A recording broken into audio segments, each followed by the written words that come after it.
کہ اے تاجروں، اپنے کاروبار میں،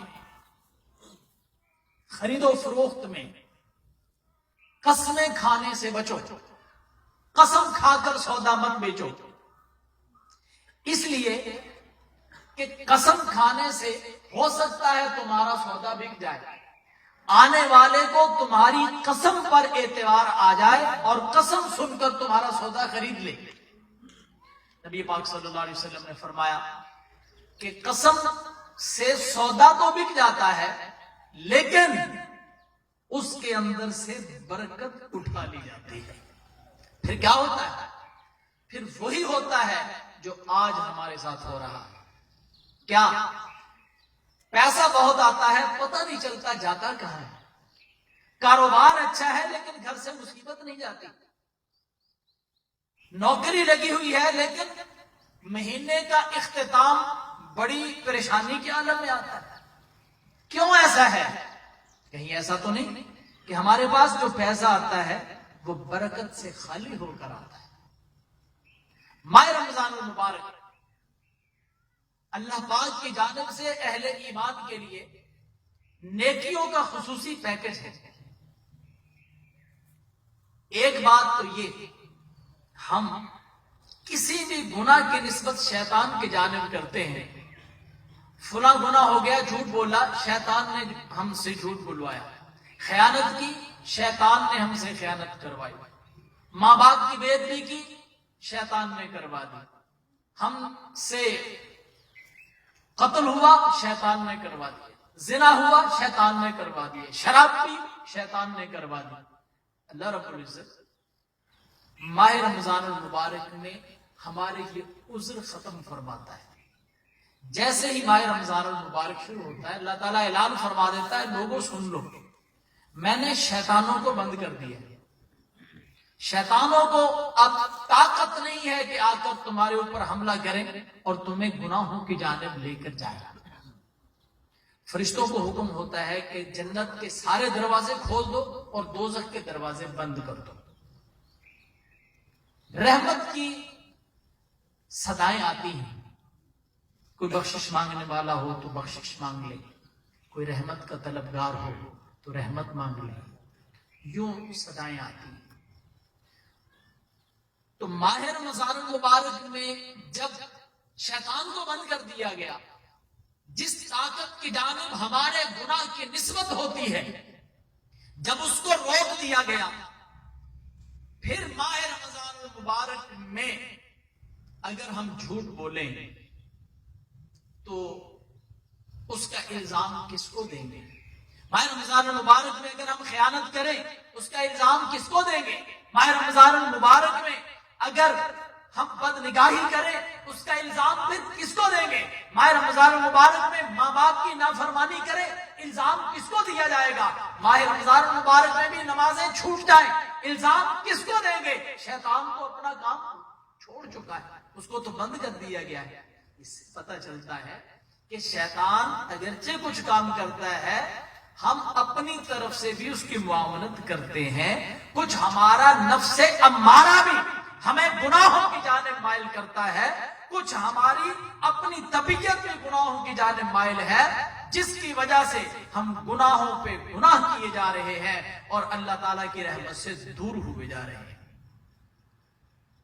ماہ رمضان المبارک اللہ تعالیٰ کی رحمتوں کا مہینہ ہے، برکتوں کا مہینہ ہے۔ انسانی ہمدردی، ایک دوسرے کا احساس، قرآن پاک کی جو آیت مقدسہ میں نے پڑھی ہے اس کے اندر آج کی گفتگو کا عنوان یہ ہے کہ وَيُؤْثِرُونَ عَلَىٰ أَنفُسِهِمْ وَلَوْ كَانَ بِهِمْ خَصَاصَةٌ۔ اہل ایمان کی شان یہ ہے کہ خود تنگی میں بھی ہوں، خود ضرورت مند ہوں، وہ خود پریشان بھی ہوں، لیکن ایک مومن اپنے مومن بھائی کو اپنے اوپر ترجیح دیتا ہے اور اپنے مسلمان بھائی کا کام کرتا ہے، اپنے مسلمان بھائی کو نقصان سے بچاتا ہے، اپنے مسلمان بھائی کا احساس کرتا ہے، خود تکلیف میں گزارا کر کے، خود پریشانی میں گزارا کر کے، خود پریشان رہ کر اپنے مسلمان بھائی کی تکلیف کا احساس کرتا ہے۔ نبی پاک صلی اللہ علیہ وسلم پر نازل ہونے والی اس مقدس کتاب کا فرمان، رب ذوالجلال کا حکم، اور ایک مومن کی شان یہ ہے کہ مومن کے دل میں ہمیشہ اپنے مسلمان بھائی کا احساس، مسلمان بھائی کی تکلیف کا احساس موجود رہتا ہے۔ اب ذرا آئیے اس حوالے سے آقا دو عالم صلی اللہ علیہ وسلم کے کچھ فرامین عرض کرتا ہوں۔ یاد رکھیے ہم مسلمان ہیں، ہمارے لیے حکمت اور ہمارے لیے ہدایت سب سے اعلیٰ اور سب سے افضل وہ ہے جو آپ کے اور میرے آقا کریم صلی اللہ علیہ وسلم نے ہمیں عطا فرمائی ہے۔ اقوال ذرنی میرے آقا کریم صلی اللہ علیہ وسلم کے فرمان سے بڑھ کر کوئی بھی نہیں ہے۔ سب سے پہلے سنیے، مومن کا خیال کرتا ہے، احساس کرتا ہے۔ کس چیز کا نام احساس؟ نبی پاک صلی اللہ علیہ وسلم نے فرمایا المومن للمومن کالبنیان یشد بعضہ بعضا۔ ایک مومن دوسرے مومن کے لیے کیا حیثیت رکھتا ہے، ایک مومن کا دوسرے مومن سے تعلق کیا ہوگا، ایک مومن کا دوسرے مومن کے ساتھ رشتہ کیسا ہونا چاہیے، نبی اکرم صلی اللہ علیہ وسلم نے مثال دے کر بیان فرمایا کل بنیان، ایک مومن دوسرے مومن کے لیے دیوار کی حیثیت رکھتا ہے، یشد بعضہ بعضا، کہ اس کی ہر اینٹ دوسری اینٹ میں پھنسی ہوتی ہے، اس کو مضبوط کر رہی ہوتی ہے۔ اگر ایک اینٹ نرم ہو بھی جائے، ڈھیلی ہو بھی جائے، وہ چونکہ دوسری اینٹوں میں پھنسی ہوتی ہے تو دوسری اینٹیں اس کو گرنے نہیں دیا کرتی ہیں۔ فرمایا ایک مومن دوسرے مومن کے لیے یہ حیثیت رکھتا ہے، اگر ایک مومن پریشان ہو تو دوسرے مومن مل کر اس کی پریشانی کا مداوا کریں، اگر ایک مومن کسی وجہ سے تنگ دست ہو گیا ہے تو دوسرے مومن مل کر اس کی تنگ دستی کا مداوا کریں۔ یہ مومن کی اہل ایمان کی حیثیت جو رسول اللہ کی نگاہ میں ہے وہ ارشاد فرمائی۔ اور سنیے ایک جگہ پر آقا کریم صلی اللہ علیہ وسلم نے ارشاد فرمایا کہ اہل ایمان کی مثال جسد واحد کی طرح ہے، ایک جسم کی مانند ہے۔ ایک جسم کی کیا حیثیت ہوتی ہے؟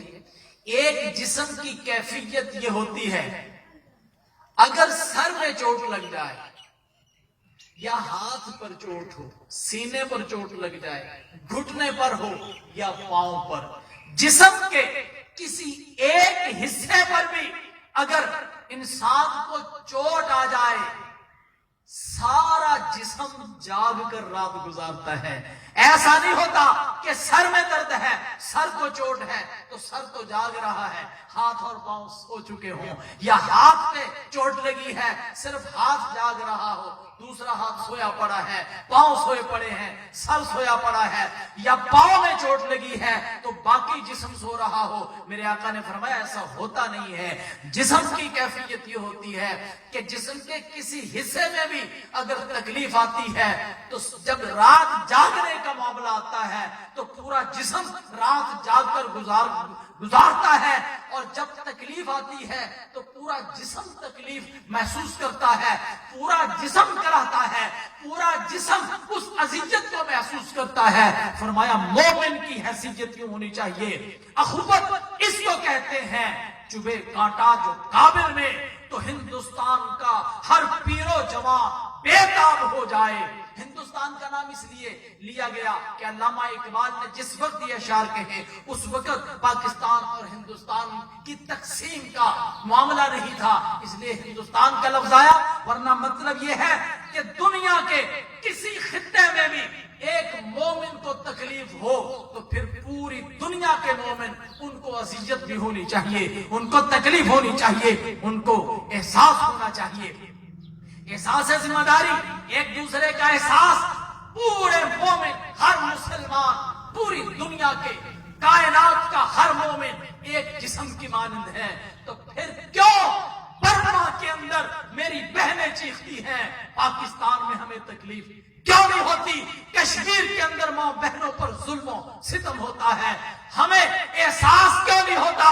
شام کے اندر گھر اجڑ رہے ہیں، گھر جلائے جا رہے ہیں، ماں کے سامنے بچوں کو ذبح کیا جا رہا ہے، اور دوسرے مسلمان ممالک کے اندر ہم اپنی زندگی بخوشی گزار رہے ہیں۔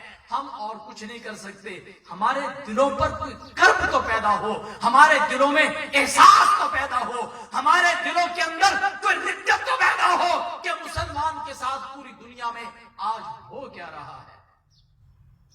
ہمارے ضمیر مر گئے، اور اگر کوئی شخص یہ آواز بلند کرتا ہے تو اس کو یہ کہا جاتا ہے اپنے ملک کا خیال کرو، تم دوسرے ملکوں کے لیے آوازیں کیوں اٹھاتے ہو؟ یاد رکھو، جس نے کلمہ پڑھ لیا، ہر کلمہ کو آپس میں ایک کنبہ ہے، ایک خاندان ہے، ایک جسم ہے۔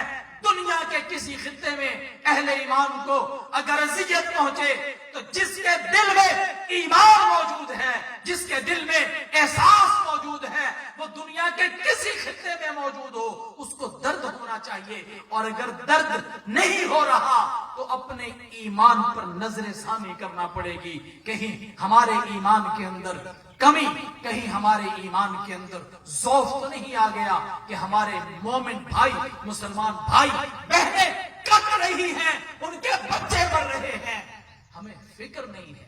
تو کچھ فکر، کچھ احساس بیدار کرنے کی ضرورت ہے۔ ماہ رمضان المبارک